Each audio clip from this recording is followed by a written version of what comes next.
Bueno, pues vamos a hablar de un tema también muy interesante y quiero hacer un poquito de historia.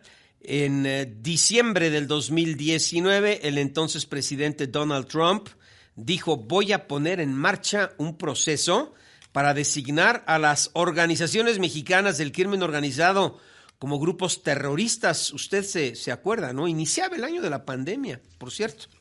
Y bueno, y ahora vámonos al 2023. Los senadores republicanos Lindsey Graham de Carolina del Sur y John Kennedy de Luisiana, pues han planteado más o menos lo mismo. Lo que claramente se busca, pues es, como dicen, obtener raja política. Pero lo que claramente debe plantearse es la necesidad de mejorar la cooperación a nivel nacional, subregional, regional e internacional, con el fin de fortalecer la respuesta legal a este problema. Y como bien ha dejado clarísimo el señor embajador de México ante Naciones Unidas, el doctor Juan Ramón de la Fuente: cooperación la que quieran, intervención ninguna. Asumir que la designación de organizaciones del crimen organizado se pongan como grupos terroristas justificaría el uso de la fuerza, lo cual es un planteamiento falso y contrario al derecho internacional. Siempre es un honor y un gusto escuchar al representante de nuestro país ante el máximo organismo a nivel internacional, doctor Juan Ramón de la Fuente. Embajador, muchas gracias, buen día, lo escuchamos. Buenos días, Oscar Mario, el gusto siempre es mío saludarte a ti y a tu auditorio. Bueno, creo que lo has dicho con toda claridad. Aquí estamos ante un problema que es muy serio, es muy complicado, porque obviamente el narcotráfico y todas sus consecuencias representan un gran flagelo para nuestro país, para los Estados Unidos y para muchos otros países del mundo. Y no se trata de ninguna manera de minimizar la enorme complejidad y las terribles consecuencias que esto ha tenido, y sobre todo la muy fallida, porque creo que así ha sido el resultado, estrategia de declararle la guerra a las drogas, porque en todo caso pues es una guerra que vamos perdiendo, y al decir vamos perdiendo todos los países, no es un asunto exclusivo de México. Pero entonces, en este panorama complicado que requiere efectivamente, como tú lo decías muy bien, volver a replantearnos nuestras estrategias, fortalecerlas, tratar de generar nuevos mecanismos, porque es claro que lo que hemos hecho hasta ahora resulta insuficiente. En este contexto viene la raja electoral, en este caso de los grupos republicanos, hay que decirlo, más extremos del Partido Republicano, que están desesperados, que están tratando de volver a montar la campaña a favor del expresidente Trump. Y uno de los temas que resulta más atractivo para una proporción del electorado en los Estados Unidos es mostrar mano dura contra México. Hay que decirlo tal cual. Y este suceso se inscribe justamente en ese contexto. Empiezan ya también a moverse las aguas electorales en Estados Unidos.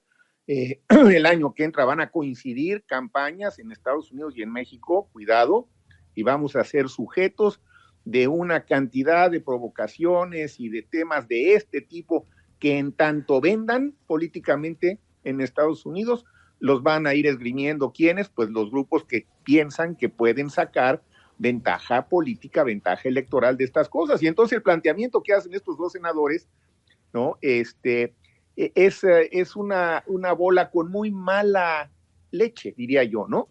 Porque ante la desesperación que hay en Estados Unidos, donde se están muriendo más de 100,000 personas al año por sobredosis de fentanilo, que es muy grave, yo te diría, simplemente aquí en Nueva York se mueren, Oscar Mario, 4 personas al día por sobredosis de fentanilo en Nueva York. El problema es real, es muy grave, y decir vamos a declarar a los cárteles mexicanos, los grupos terroristas, como grupos terroristas, pues tendría en principio, como lo plantean estos senadores, la posibilidad de entonces poder atacarlos militarmente porque se les consideraría, al ser terroristas, como una amenaza para la seguridad de los Estados Unidos. Entonces, todo es una falacia que está, digamos, astutamente armada, ¿no?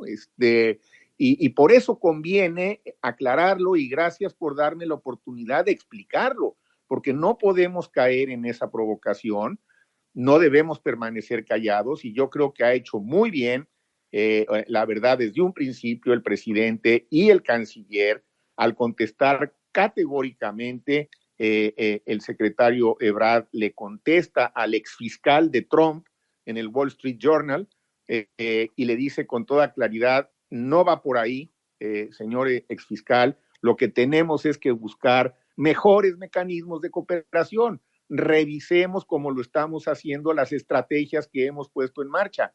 Es claro que no son suficientes, pero si ustedes piensan que al declarar a los cárteles como grupos terroristas nosotros nos vamos a quedar cruzados de brazos, pues están equivocados, porque ese planteamiento además es violatorio del derecho internacional, va en contra de la Carta de las Naciones Unidas, va en contra de una resolución del Consejo de Seguridad de las Naciones Unidas, que en todo caso sería el único que podría en un momento determinado autorizar cualquier tipo de acción militar de un país hacia otro, y México pues evidentemente jamás lo va a aceptar. Entonces, qué bueno que hubo una respuesta rápida, y esto ha permitido ya empezar a revisar las estrategias y a fortalecerlas, que es lo que tenemos que hacer. Si se trata de reconocer que hay que hacer algo más eficaz de lo que hemos hecho hasta ahora, pero no va a ir por ahí, porque el querer generar un monstruo para acabar con otro monstruo es un error que cada vez que se comete tiene consecuencias terribles en la historia, y además pues México nunca lo va a aceptar. Entonces, bueno, esto es, digamos, grosso modo, sí, la trama compleja de todo este escándalo, muy mediático en México y muy mediático en Estados Unidos también, ¿eh?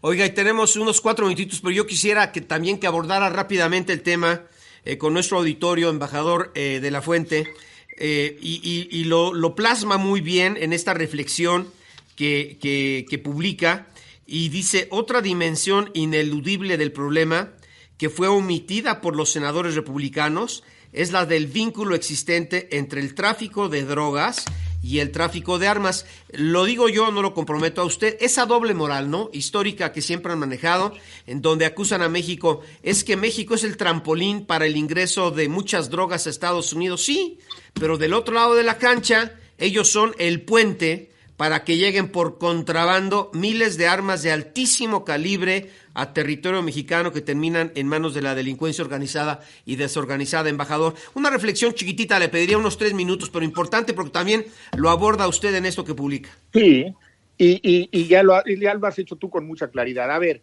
unos números rápidos. 200,000 armas de asalto, armas de uso militar al año, es lo que se estima que entra a México como contrabando de armas. Y de las armas incautadas a los cárteles, a los grupos de narcotraficantes, el 80% proviene de Estados Unidos. Entonces, pues por supuesto que no se puede analizar ni siquiera el problema del tráfico de drogas si no se incluye en el análisis y en las estrategias el tráfico de armas que hay de allá para acá. Traemos un intercambio perverso, así como hay muchos intercambios muy saludables con los Estados Unidos, y qué bueno que somos socios comerciales y que somos confiables, y cuando tenemos ahí alguna diferencia, pues le encontramos solución. Pero también tenemos un mecanismo perverso de tráfico ilícito de drogas de aquí para allá y de armas de allá para acá. Entonces, no se puede analizar uno sin incluir al otro y viceversa. Tiene que venir en paquete, y esto es justamente lo que ha estado planteando también la Cancillería. Concluyo diciéndote que hoy por la noche, precisamente en la tarde, en Washington va a haber una reunión del secretario Ebrard con todos los cónsules mexicanos que hay en Estados Unidos, alrededor de 50, y la reunión va a ser justamente para analizar en su conjunto en su paquete con las dos vertientes que aquí hemos platicado el día de hoy tú y yo, la situación para tratar de afinar una mejor estrategia de cooperación y de participación recíproca para tratar de ser más eficaces ante el tema. Pero van de la mano, Oscar Mario, no se pueden disociar uno del otro. Tráfico de armas de un lado, tráfico de drogas de otro. Este es el intercambio perverso que tenemos que romper. Señor embajador, doctor Juan Ramón de la Fuente, ante la ONU, siempre es un gusto platicar con usted y una gran oportunidad para actualizar al auditorio de este espacio sobre lo mucho que hace el gobierno de México a través de su magnífica gestión como representante ante el máximo organismo internacional. Gracias, doctor. Te agradezco a ti, Oscar Mario, que tengan una buena semana y seguimos en contacto.